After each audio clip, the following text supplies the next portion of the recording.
dari tanah yang berdarah, dari jiwa yang tak pernah dijajah. Kami berseru dari gunung, sungai sampai pantai. MOU belum selesai, Aceh belum diam, kami belum tunduk. Kami adalah anak-anak muka yang membangun damai di atas reruntuhan perang saudara. Kami pilih berdamai, tapi jangan kira itu artinya kami menyerah. Kami duduk di Helsinki bukan untuk dijabak. Kami tanda tangan perjanjian, bukan kontrak penjajahan. Kami beri kalian kepercayaan, tapi yang kalian bawa 4 batalion ancaman. Kami Aceh, kami tolak, kami lawan. 4 batalion bukan solusi, itu pemicu perang diam-diam. Kalian datang berseragam, tapi rakyat tahu niat kalian bukan pengamanan. Ini tanah damai, bukan ladang operasi. Ini bumi syuhada, bukan wilayah pendudukan militerisasi. MOU Helsinki belum tuntas, undang-undang pemerintahan Aceh kalian injak. Kewenangan lokal kalian rebut, bahkan bendera dan lambang Aceh pun kalian tolak. Lalu sekarang kalian datang dengan senjata, mendirikan markas tanpa bicara dengan rakyat. Apakah kalian lupa, Aceh bukan tanah tanpa suara. Kami Aceh, kami bersumpah, tidak akan ada satupun langkah militer yang bebas tanpa suara rakyat.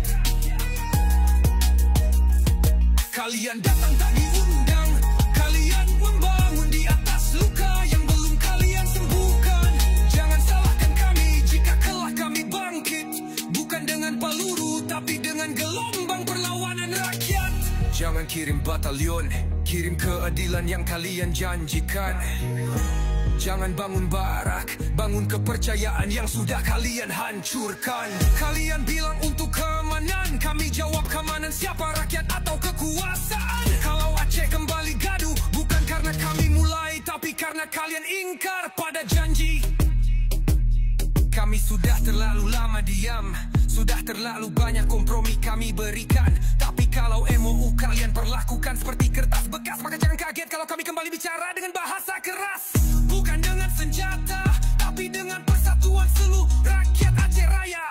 Kami punya hak, kami punya sejarah, dan kami tidak akan diatur sinaknya oleh pusat yang hanya kirim pasukan tanpa bicara. Tarik batalionmu, tarik sekarang juga.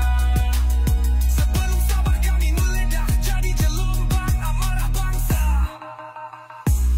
4 batalion bukan langkah damai, itu pengkhianatan yang dibungkus seragam dan senyuman palsu negara.